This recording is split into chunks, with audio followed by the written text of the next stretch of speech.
Hello, everyone. Welcome back to Perception Paradox. My name is Javila, and I'm your host. And today we continue with the series after TechBBQ conference. And I'm speaking with Eric and Benjamin, who are the co-founders of Koalo, previously Whyzer, and they're also cousins. And we speak about their beginnings of their entrepreneurial journey. How did they manage to get on board Kelly Rutherford? And how does it feel to send 1,000 cold emails outreach and receive a lot of rejections? So we touch base a lot about the creator economy, how they see the product development and overall development of their startup and business. So if you're looking for some inspiration, practical advice, and a very pragmatic approach towards entrepreneurship, I think this episode is for you. So let's dive in and enjoy.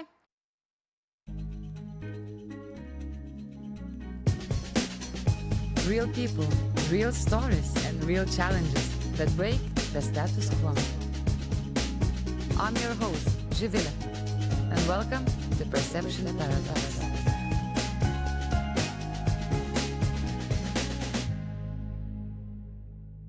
Benjamin, Eric, welcome to Perception Paradox. Thank you for inviting us. We made it. I mean, unbelievable. I feel now that TechBBQ without bumping into you wouldn't be the same anymore.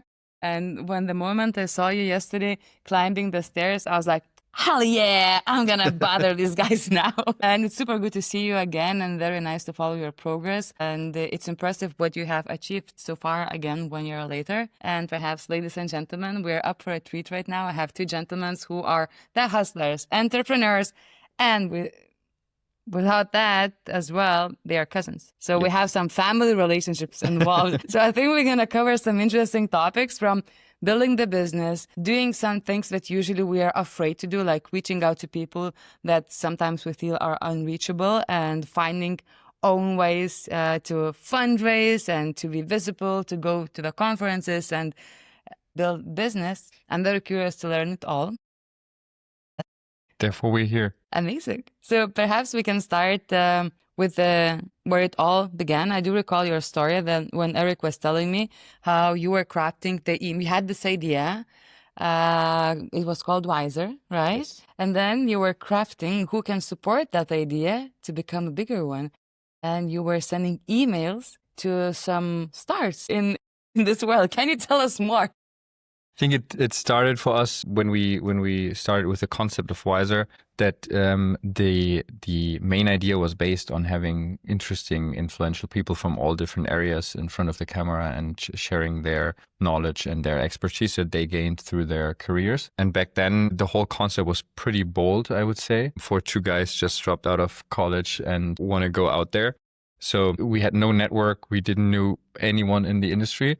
So we just started to cold email. And I don't know how many, but definitely more than 1,000 emails we sent to different people that we thought would be cool to either work with and share their experience or actually bring them on board to the company. And yeah, it took us a bit, I would say. But at some point we got some really good responses, and this is how things went down. Okay, I have two questions immediately from this situation that you started doing cold emails and started working together. Question number one, how did you start working together? That was super random. This was super random. We met through his father. We were on a dinner, and there was a guy, Yasin, one of our very, very first angel investors, I would say, or like friends and family investor. And he was like, hey, I have this idea. And then we were brainstorming all together on his idea. He wanted to build a platform to share knowledge in a way like mentorship way and bring all of these mentors that are out there together and let them share information. So basically something like, I don't know, Mind Valley, a competitor to that something. And so we were like, yeah, but why doing that this way? We could do it differently. We could get people on that normally don't share any knowledge, that don't share any information, that are, like they're public figures, but they don't share what really bothers them or what they learned in their way. And he's like, yeah, guys, I like this. Let's do it. We're right out of university, right? So we didn't really know what the next steps would be. And so we said, okay, let's do it. We're going to do it. He put some money in, like a small amount, and then we started it. And we didn't ever second guess it. I think it was really us sitting there and saying, should we do it? Yes, we do it. And from that moment on, it was like, I don't know, just in full day every day. Sounds like a good match. Usually we spend so much time looking for the right person to work with and co-founders, and for you it happened very like organically. Yeah, but I would say since we're cousins and we know each other since we're born, really, the right person was always there. Mm-hmm. I think it was the right timing that we both were done with university and we both were in the state of deciding, okay, are we going to do a corporate job and starting to send out applications and gaining some experience there. But that was on the table for both of us. And that was also the reason why we were together and brainstorming a few things. And then this coincidence happened that we met this guy and that something built out of it. Wow, that's wonderful. So, okay, so if we look back to the beginning of Whyzer, you mentioned that you were sending cold emails, right? What was your approach towards that? Because when it comes to this cold outreach, we want to generate leads. Very often I see the pattern that we just do the repetitive copy-paste outreach strategy, and we forget how important is the customization. Did you do your homework and research, or you were just lucky to get the response rate through? I think we tested both, to be honest. So we tested the we need volume kind of approach and then more quality. So going in there and searching the right people that actually fit to it and not just going based on, okay, I got an email, I will send it. So I would definitely say that that in the end, the more customized versions are better.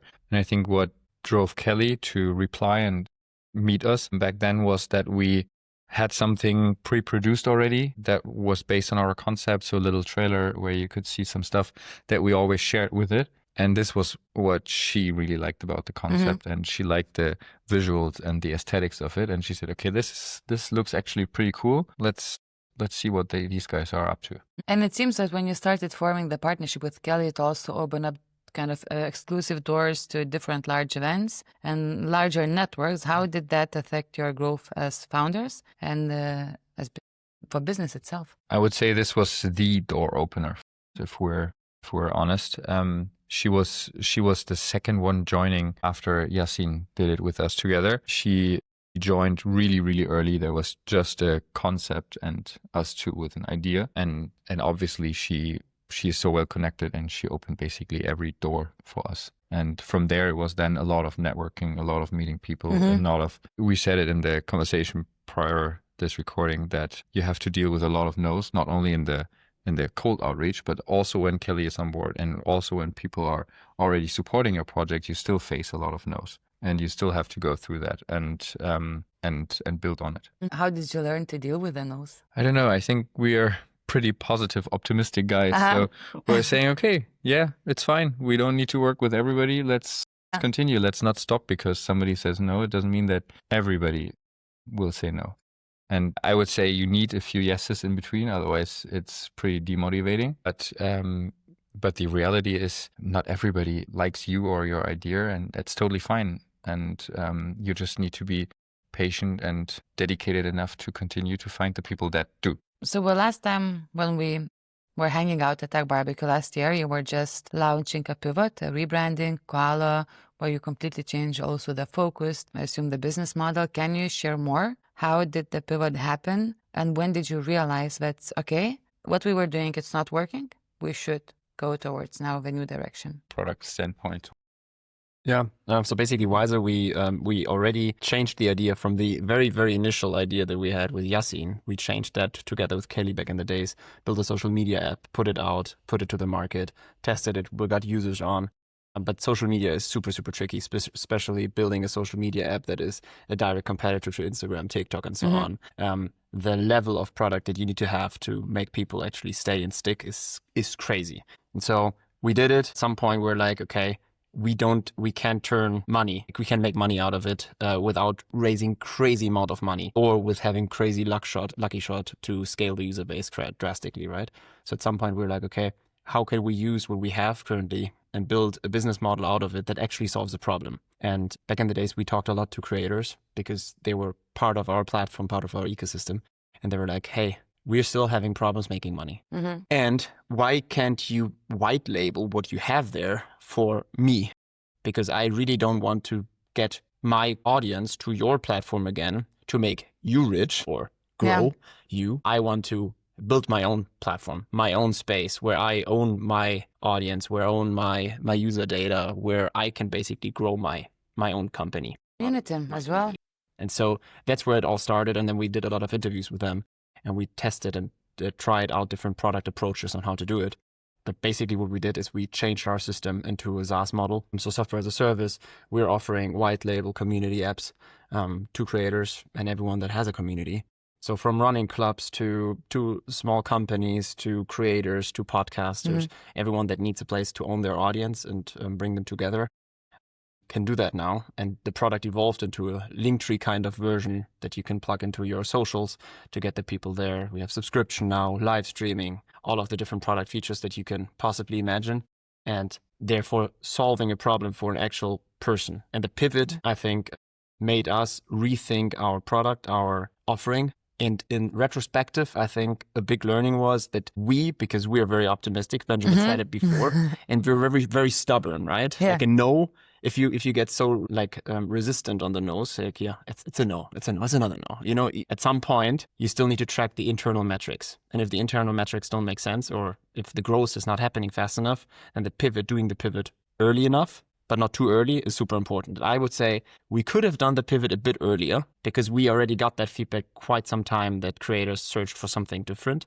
and something for themselves. But I'm happy that we did it. Okay.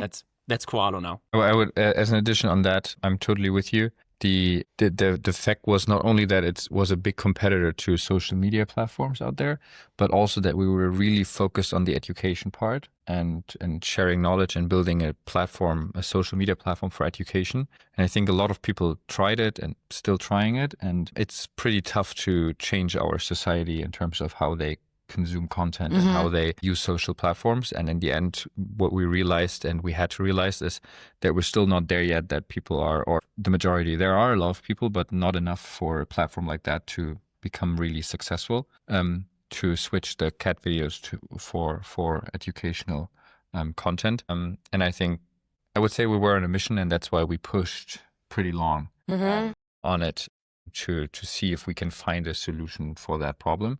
That was maybe another reason, not only the no's that you kind of close your ears and don't listen to people anymore. It was also this part of, hey, we're on this mission and we're trying to solve an actual problem here that let us continue for a pretty long time.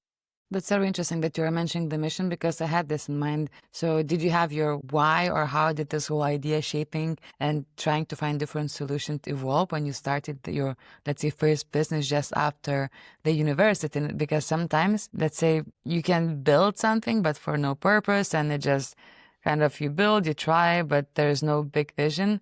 And it seems like you had this kind of vision and mission. You just didn't know what kind of tool will help you to get there. In a way, that's what you're saying.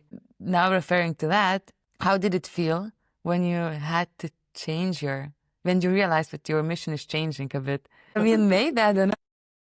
It's a bit like that, because you were on that mission for so long, and I would say one reason why we were able to have so many interesting people join that mission was because everybody saw the problem. Everybody saw the problem in our consumption, in our day-to-day usage of our phones, and the way what we consume and how, that there is an issue. But the problem is that the end user who's going to use it was not ready, or is not ready, or were not at the right time. That was a bit hard.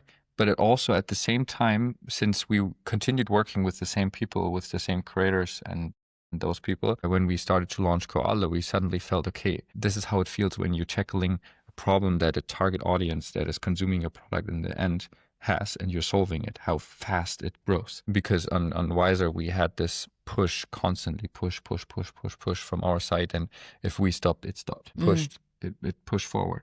But it was never a self-running thing, and no one came and said, I need this. Everybody said, yes, we need this for society, but then you didn't use it. So I think this was a good feeling suddenly to have, and that made it way easier to change mission. I mean, what you're building with Koala, so even I'm listening, right? It's a challenge for every creator. And what you're saying, how do you monetize? How do you make money? It's so much pro bono, and a lot of money goes to the platforms themselves. So How is it going right now? After 1 year up in the process, I heard a lot of new product additions, etc. But at the same time, we can see that we are in a very peak of the creator economy. The competition is becoming fierce with all the different solutions. How do you navigate the noise and how do you stay competitive? I would say that to the first part of your question, where are we? We focus now in our beginning really on the Brazil market. And so we have a lot of partnerships with Brazilian agencies and creators that are using the product. And we had the time there to test a lot and to iterate on it and improve the product into that direction. I would say there's still a lot of room to improve and get it there. But for us, the next bigger steps are now to close our seed round and then approaching the US market. And we already started there with a few bigger creators and musicians and a few people from different areas that we're starting as lighthouse creators there. We're having our first conversations there with agencies and stuff. So this is kind of on our roadmap right now. And in terms how to stay competitive, I would say 100% the creator economy is booming, and we see a lot of solutions out there for different areas. What the main problem is, I would say, and what we see with a lot of creators and what we also still see with our product where we need to improve and help them even more is the ease of setting something like that up. Because that's the reason why a lot of creators out there that are not coaches or that don't have a specific physical product to sell are not using any monetization outside of brand deals. I think it's less than 10% of total creators that are using or that are making money through other things than brand collaborations on main socials. I think there's a lot of room to improve. And one big thing is it's still, with all the solutions out there, too complicated to do it. Or it's, again, you're renting a place somewhere else. So if you go to platforms like Patreon or anything else, they really help you if you're a YouTuber or you have a lot of video content. They help you to monetize, but at the same time, you're still renting the place and you still don't own the community. And that's a big part that we saw also with the potential TikTok ban. We know that it's get pushed and pushed and pushed, and we don't know what's going to happen. But that creates a huge fear for creators to lose all of their business, because if you're big on TikTok and you build your whole audience there, you can use it. We saw it. It was 12 hours or something down in January, and people were freaking out. They lost their whole business. They can go back and start from scratch. And I think this is a really bad situation. And it doesn't have to be that bad. It's also an algorithm change that can screw your business really, really. We can see it happening so often right now with all the frameworks, what algorithms require you from different platforms. And then it's literally the dilemma. So what do? Do you just serve algorithm or you keep the authenticity? That's it. 100%. There's no in between. And I think this is every creator out there faces, and independent from which platform. Even if you're doing a podcast and you're on Spotify and platforms like that, they decide who's shown on the discovery page. That's why. And this is in the end making it successful or not successful, and even people that are successful can be not seen by all their followers tomorrow. And this is where we think we can help. It's pretty cool. I'm very curious a bit to learn more about the product from the product side, right? Because you're covering different markets, right? The different user behaviors, different needs. How do you serve those needs and how do you navigate your further direction? Because Brazilian market is different than the US, and the creators also requires different from data to perhaps interactions and user experience. I think the biggest move that we're currently seeing is move into community. You have your audience somewhere, wherever it is, Spotify, TikTok, Instagram, YouTube, and then these people follow you. It's your audience because they like something about you or they like the content that you're sharing. They have some kind of connection with you. And yes, the algorithms change and your profile might not pop up, but in the end, that connection is still your audience. So we're seeing that move into building close community engagements. So for example, exclusive groups, exclusive communities where people can chat on themselves in between the audience, right? They can connect with other people, part of that hub, for example, Tech Podcast, and all of the founders and all of the people that you interviewed are part of an exclusive community group where you can exchange knowledge, you can exchange contacts, you can chat about certain things, you can, build companies out of it or network. And building these kind of systems within a space that you own it's a value proposition that currently creators can't really, it's hard to build for them because they would have to do it in different platforms all over the place and then link to these platforms.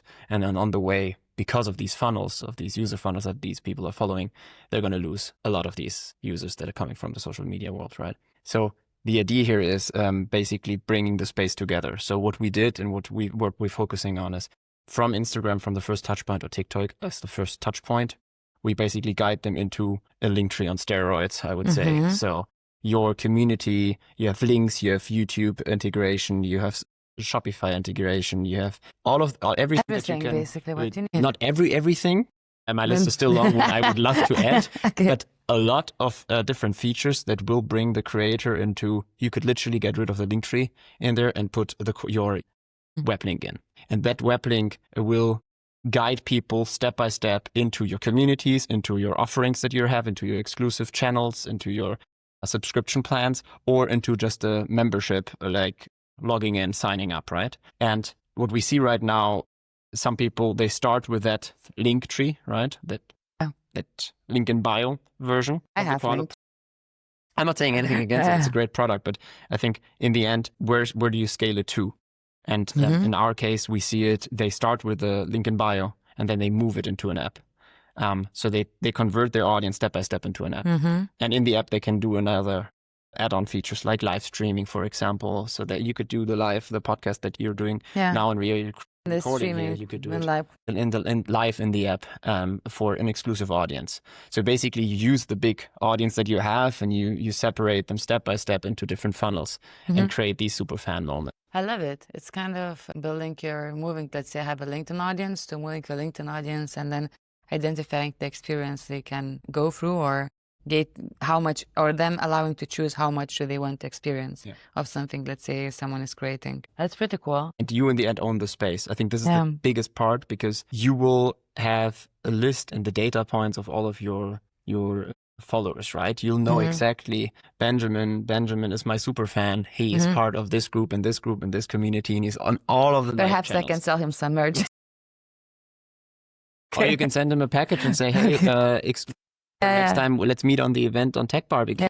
Let's have a chat only for the 10 super fans. Currently, these experiences are not really possible because you don't have the data points on these. Have you tried talking with sports fans and clubs? Because that's a very interesting audience where gaming and sports clubs where I've never seen people so obsessed in the networks, communities. So in Germany, I think most of the bigger clubs, they already start to have their own platforms where they do the ticketing in and where they have like where you can bet and stuff like that. But we're definitely in some conversations with some sports related things that's not really ready to announce yet. But it's a really interesting community and they're actually fans. They're like super fans. Yeah, they're super fans. But what we see, and that's also a reason why we started in Brazil, is that you have a pretty big fan culture there also in the creator economy. And I would say that at least in Europe, we're a bit quieter we follow the people, but we wouldn't announce ourselves as a super fan of somebody. Maybe from a musician or somebody like that. But other than that, you're more like, I'm following them just to see what they're doing, but I wouldn't consider myself as a super fan. In Brazil, it's different. They are the rock stars. And it's crazy. We experienced a few situations there with some creators we're working with on the streets. It's like, I don't know, there's Justin Bieber walking for them. Seriously? Yeah. Wow. It's just a creator. And that's crazy, and this is why the market is really interesting, and it's also a reason why it's the biggest market next to US for Instagram. I heard that. Because they have a crazy fan culture. They have a lot of people there. Everybody is 100% on their phone, and that's a really good playground for us. So that's very fascinating. So I heard now from Eric and also a bit from you, there are quite a lot of things for your product vision, right? So ultimately, how long do you think it's going to take you to build this master platform for creators with all the different product features that you were a bit mentioning right now already? Some of them perhaps in the future will be implemented. Or what did you did not mention your big vision still? To be honest, I think we are already there. with the amount of features that we currently have. I think obviously a product always evolves, right? Based on data points, based on touch points, and you improve it and you fine tune it and you to give different versions of user journeys. But in the end, we offer most of the features that the creators need. I think one thing that we're going to into more is taking away even more work from the creator side. So helping them automate flows, helping them engage automatically with the audience, helping them, giving them tips when to do something based on algorithms and so on. So we can get, I think we're now moving into a system of getting smarter on the product. We have the product side set with the features and so on, improvement and maybe additional add-ons, but then how to use the data that we can gather from all of these products and from all of these apps that are out there and build systems that are really smart and helping creators engage and give them tips on how to engage when, for example, when to post something or what to post or how to engage inside a community, how to keep the community active, when a fan is becoming a super fan, when an upsell would make sense. Like all of this, all those this intelligence data is going to be super interesting because we can see it. Creators they love creating content, but they don't really love to do a lot of work. Like it's at least business work. Yes, so business. it's about the creative part that most of them are really into and what they love to produce. And I think the business side of things is what most of them don't have the experience in, also to make the decisions when to do what in my business. When should launch another plan for another membership? When should I start and produce a live or have a live stream to increase most conversion in my app? Stuff like that. What is really data driven and that's pretty cool. Business side. This is where we want to support and the whole setup as well, because this is another part where we're already pretty fast and where we are trying to really be different than other platforms out there, to let you have it fully branded and everything really intuitive within a few minutes. But even there, we can help you more with suggestions so that it's really just a few clicks and you have your own platform there. I would have benefited a lot on with this kind of feature on LinkedIn early on. When do you start actually taking maybe some kind of from the ads to optimization to the content, and what do I do with the people now who follow? But with the content, I'm quite curious to learn more, because what happened to me recently, I received an email a few days ago, and I'm about to share also with the audience because I felt a bit, where are we heading with the content and with all those different recommendations, what you should start creating? Because LinkedIn sent me a message telling me that right now they have an assistant, some kind of automated, that will help me to schedule and to plan my content if I want to. What should I post on Monday based on the little topic research? And they will also not only maybe focus me to pay attention into some trends, but they will write it for me. So I don't have to do anything. I can automate everything, tell how many times per week I would like them to do it for me, what is relevant, and then they will do it for me. So my question immediately was, if everyone will start creating such a content just driven by AI, no screening, and based on algorithm, so where are we heading to with the platform itself? Because it creates mixed feelings as a platform for me. We're diluting content and we're diluting viewership, and therefore we're diluting followers. If you think about it, now if we start creating AI content, we're starting creating AI posts on LinkedIn. Let's stick with the example.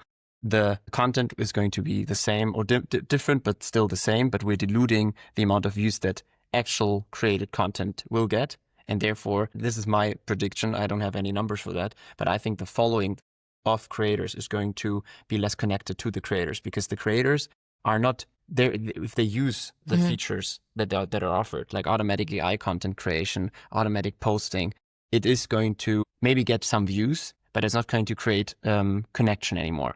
And I think that's where it's going to be interesting to take that connection. They can still do their connection, but they need to put it into a space where they can make money with it, or where they can do exclusive offers. So they use the AI automated generated content to get views.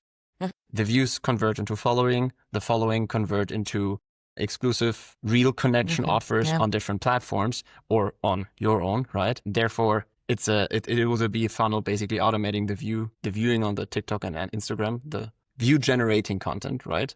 And then putting actual own effort into the more exclusive content, into the own communities and groups and premium channels. I think this is where the direction is headed. Okay, so guys, But everything is changing really fast. We have lots of technology, innovation. Every time we keep bumping into each other. So I think it's always very refreshing to see what's happened, how tired we are, how are we feeling, sometimes more tired, sometimes less. But I really admire that you in the building process still find time for some kind of vacation, right? You've just came back from your vacation. You also been on vacation. Is it vacation or you still work, or how do you navigate this entrepreneurial hustle with the personal life, relationships, and with well-being? Because I would say you try always to disconnect it and try to disconnect your personal happiness level from the situations on the business side. But that, at least for me, and I know for Eric as well, that doesn't work at all. So when it runs really well, then personally you're definitely more happy than when it doesn't, and you can't really separate things. At least I can't. Vacation is for me most of the time to have to take myself out of day-to-day meetings. That's for sure. But shutting completely off is currently at least still not really possible. So you still stay there, and even if you're not on your laptop, you still work at least in your head, because you have so many topics that need to get the attention. So a week like that gives me at least a bit of time to disconnect from my day-to-day meetings and focus more on strategy things and stuff like that. Is it the same for you, Eric? Or do you have your... It's the same. I think it's the daily choices that make it. Like under the week, like from Monday to Friday, I'm the hustler. I'm standing up, I'm working until late. And as my girlfriend, she knows it's work then. But I try to put away the phone on the weekend. Like Saturday, phone is away. I do sport. I go out. I do spend time. Or I just spend time with myself thinking about whatever next steps, but I take the time.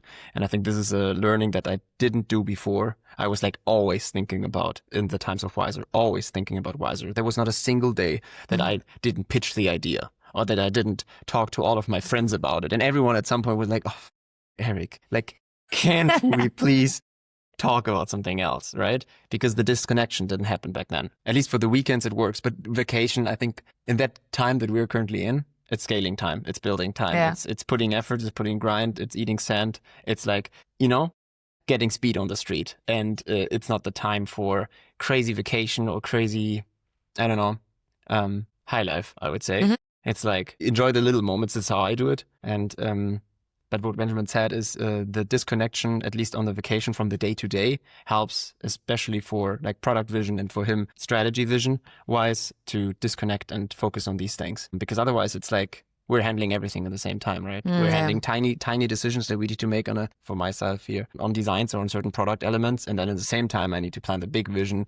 I need to prepare the fundraising with Benjamin and go into pitching. Everything happens at the same time. And it's good to use the time if there's a vacation. For me, there won't be a vacation now. Like I'm focused on product, but I think it really depends. Yeah, no, but fair enough. Thanks for sharing and thanks for transparency, because, we all tend to either hide that, oh no, I find time for myself, or oh, I hustle 24/7, and you kind of seems to have this health approach. And you also, perhaps maybe I resonate because we share this vision that I see life going through chapters, and you're right now in the season of hustling and scaling. And around that, you build those tiny things that helps you to go through. But I think one thing that I would like to add is because Silicon Valley is different. I've been there. I know a lot of friends from there. I think there's other hotspots in on this planet as well that are similar. It's like where hustling is cool. I don't think hustling is cool. Because hustling, like this, being busy all the time and on the weekend, making yourself busy and like I'm working 14, 16 hours and it's cool to work 16 hours.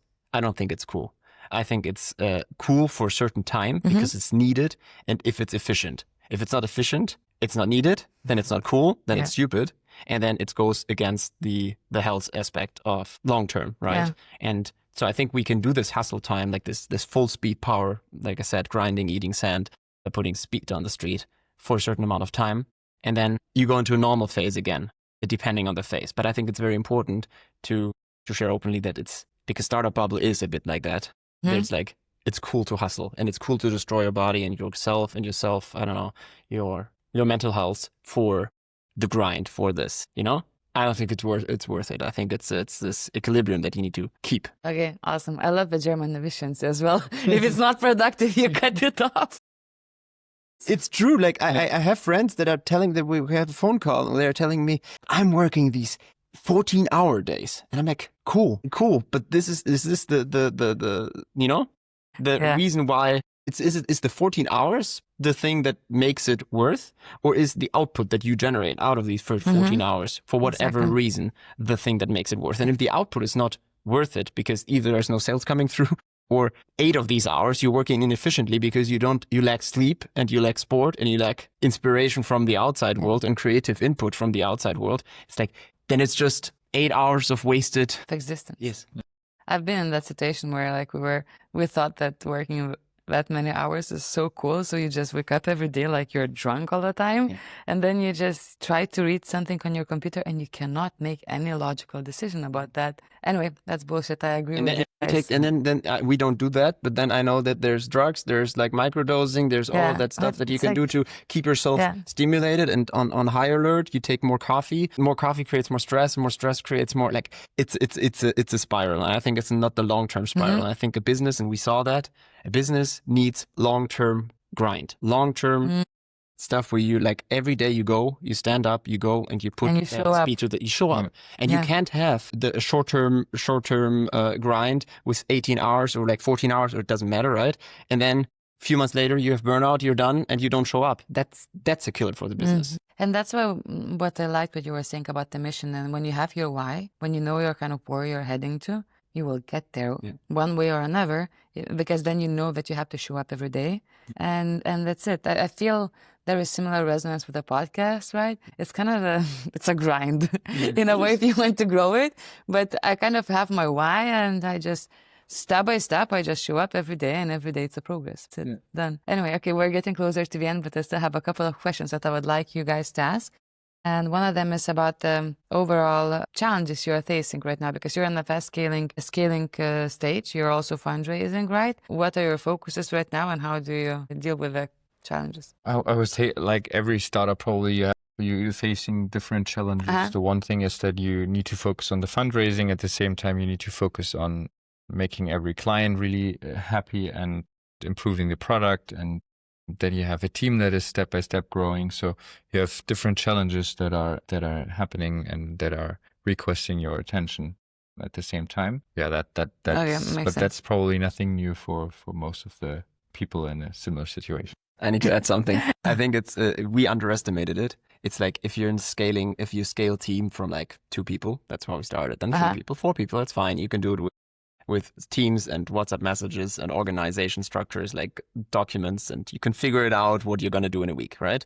But if the team grows and you get more tech power, more different projects, you have crazy deadlines, then the organizational structure in a company becomes more and more important. And due to client, we're scaling quite fast in the beginning of the year. So we scaled I would say a bit too fast in that moment, and our operational structures weren't at the point where they're now. And I'm happy that we're there now, because we had to be there, but because we saw everything got really confusing with the additional people that came to the team. So I think this is one of the challenges that's why I want Benjamin to finalize the fundraising and get over with it in a way, because the growing part needs attention.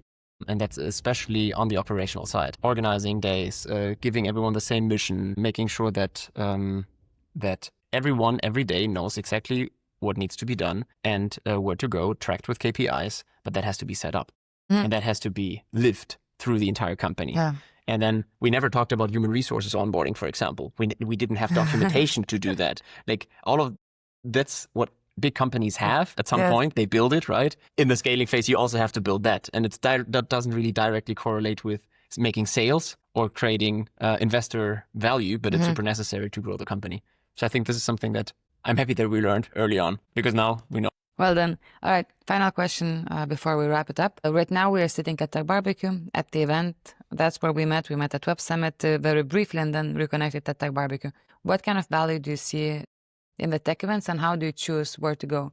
Because I feel like sometimes it's so easy to get into the loop, just try to be everywhere, and instead of focusing on the product, how do you navigate the presence in the ecosystem and the work? So in the beginning, I would say we weren't at any events back in the days of Whyzer. I think that was also a mistake, because we were not connected at all. We were not connected to the industry, and that changed then when we went to, I think Web Summit was the first convention that we went to. And then that's this Bits and Pretzels in Germany where we went.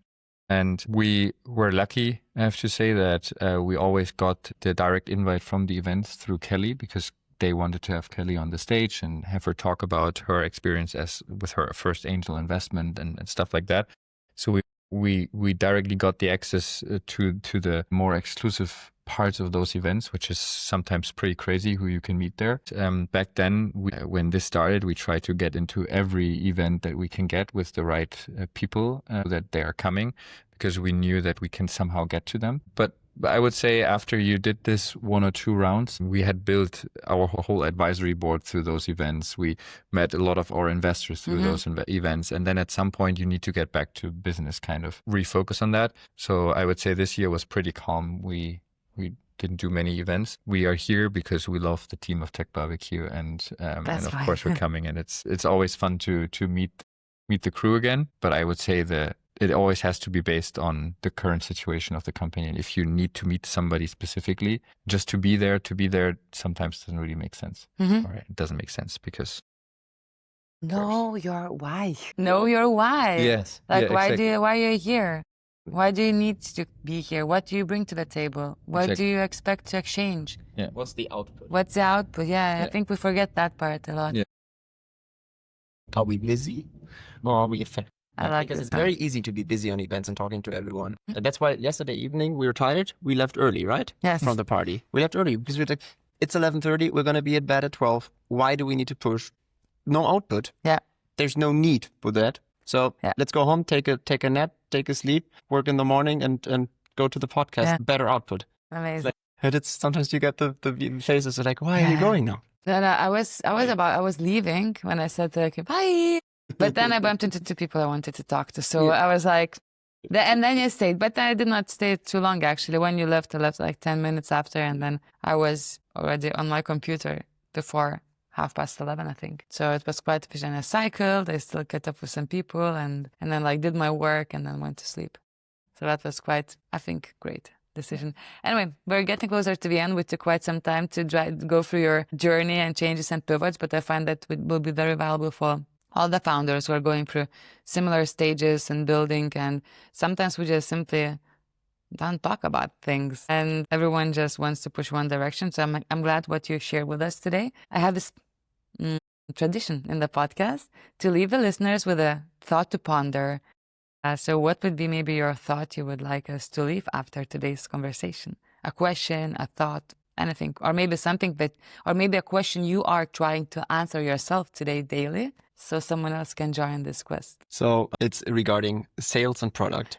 It can be about life. It can be about balance. It can be about product. It can be a philosophical thought. Yes, it's a thought. A thought that we can think through the day after we listen this episode. So, will you sell your product better when you do a product addition to the product? And if you do, is it really 100% necessary to sell your product better? And why this thought is so important is because it's very, very easy to postpone sales and to postpone going out and to postpone the grind and the reach out to say, we're just missing this button. We're just missing this color. We're just missing this new onboarding flow. This is going to change everything because we're going to have a better flow to get clients. And then it's like this question, if you ask yourself this question really brutally honestly and backed by data in the best case, most of the times, I believe this answer is no. So sell first, build product then.